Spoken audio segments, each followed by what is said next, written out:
Running commentary.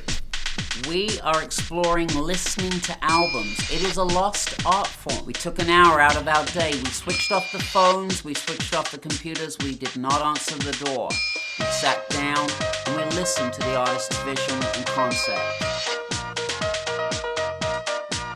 The Cure, 17 Seconds. The Cure released 17 Seconds on the 22nd of April, 1980. It was the band's second studio album release. It was released on Fiction Records and produced by Mike Hedges and Robert Smith. It was recorded in Morgan's Studio One and in London and followed the band's debut, Three Imaginary Boys.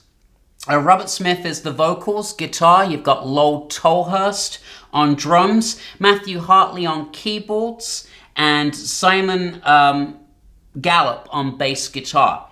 Gallup replaced the original bassist Michael Dempsey, who'd left because he was less than thrilled with the kind of direction that Robert Smith's new material seemed to be taking when the band were on tour with the Susie and the Banshees at the end of 1979. Robert Smith has said that Michael Dempsey hated the demos for 17 Seconds, and by the end of that tour, the two were barely speaking, so it was probably best that he did leave. The track listing here is A Reflection, Play for Today, Secrets, In Your House, 3, The Final Sound, A Forest, which is the only single released from the album, M, At Night, and 17 Seconds. Now, it's important to mention here that this is one of my director's selections to keep things interesting. You know, we don't want to sit here and constantly review material that we're comfortable with, and sometimes it's great to be able to have the advantage of hearing something for the first time, which is definitely the case with this material. This is my first time hearing this album. A Reflection is a short instrumental piece, piano, some weird sort of out of key vocals towards the end. Play for Today is a long intro with the Cure's signature bass line. For the first time, we hear Robert Smith's distinctive vocals. One thing you can absolutely say is that Robert Smith's vocals couldn't be anybody else. It shuffles along inoffensively. Secrets, the trademark ticking clock guitar of this new wave era, is in attendance here. The vocals are much vaguer here, with an echoed octave up prominently in the background. I'm just sort of trying to find things to say about this material, which is just sort of very insular and sort of self-involved, and the band know what's happening and their fans know what's happening. But as I said, I've just got hold of this album in 2017 and it's not making a great deal of sense to me necessarily. In Your House, this track stands out for me as being better than some of the other material. It's definitely comfortable territory for the band. The guitar does a lot of the work on this track. 3, you can hear Robert Smith talking at the beginning of this track. The pitch changes are threatening. Long intros characterize this album. It's at least a minute on every song here before the actual vocals kick in. You realize by the time the track has ended that there won't be any singing. So there's not actually any singing on 3, so it's an instrumental track. Which, if you're used to the Cure in that sort of more commercial area, Robert Smith is absolutely part of the Cure. You don't imagine that there's going to be a song without him coming in and doing his, very affected vocal that he does with the black spiky hair and the not clown makeup, but not that dissimilar to Joke. You've got the white sort of pancake makeup on with the red lipstick. And this is the part of the Cure that I really like. I always love their image. You look at them, they look fun. They look like the kind of band that are going to sound absolutely fantastic. And there are definitely moments in their later material when I do think that they sound fantastic. I'm still searching on this album to be significantly inspired.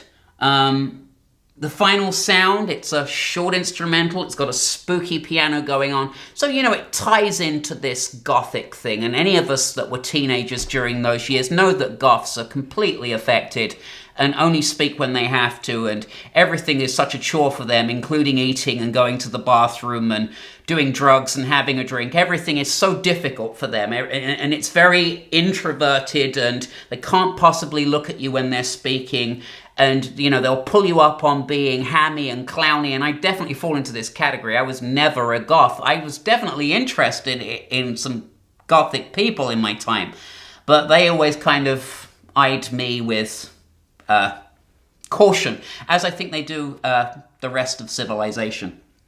A Forest is singular on this album for its direction and energy. It's a drive along a dark road, echoey lead, vocal.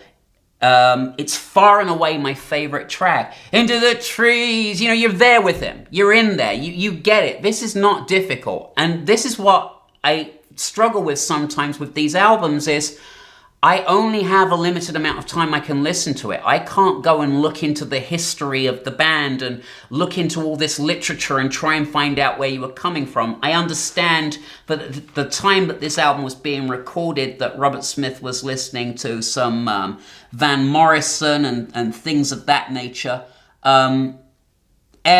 Which was being played live with the Banshees at the end of '79. It was sort of an introductory track from this set of songs, is completely in keeping with the band's repertoire. The Cure at this point are beginning to grow on me stylistically. I'm starting to see what they're doing on this album towards the end of the album. I'm like, oh, okay, that's what you're going for.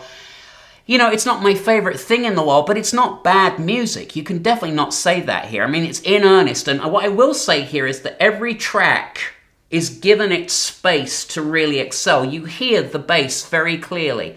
The drums are given the space. And that's what I like about here is there's sort of a Spartan production going on, which gives each of the musicians a chance to really show their talent. So that in terms of instrumentation here, there's certainly no criticism of any of the band's ability to play their instruments. Here's another really significant point, and this really has to be factored into any of the reviews that I do, and it's something I'm learning new, and this is why I want to share it with you, which is that I had some spare time at work to listen to this album. Time was of the essence, we were slow at work, so I stuck the earbuds in. Game changer. These albums sound completely different if you're listening to them on a stereo as opposed to walking around with them throbbing in your skull. There is complete and utter difference. I wonder, had I reviewed the Tubeway Army with headphones, if it might have affected me differently. There is a significant difference to something kind of playing not in the background, because when I play the stereo, I am listening to the music, but I'm taking notes. But there is definitely a difference when you've got the ears plugged in to when it is playing on an outside device. And I think that definitely has to be mentioned here as a significant factor in how the music will affect you. At Night starts with a tense beat, a sort of distorted guitar riff. Robert Smith's vocal come in with this sort of swimmy guitar. We've said that each instrument is given its space to breathe, and as in general on this album, the vocals are fairly low in the mix. He doesn't compete, he kind of lets the bass and everything sort of be more than who he is. So there's definitely no sort of egotism here with these vocals.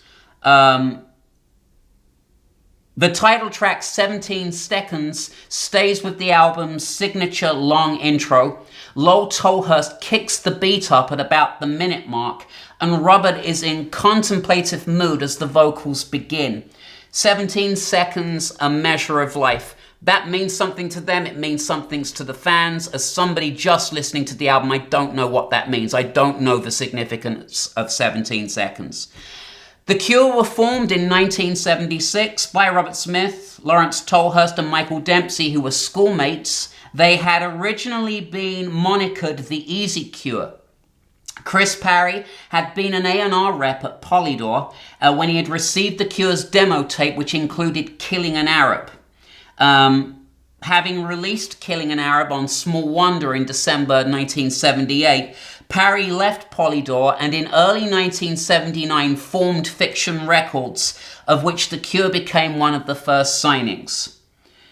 It's important to mention that Robert Smith had filled in on guitar for Susie and the Banshees after John Mackay left the band.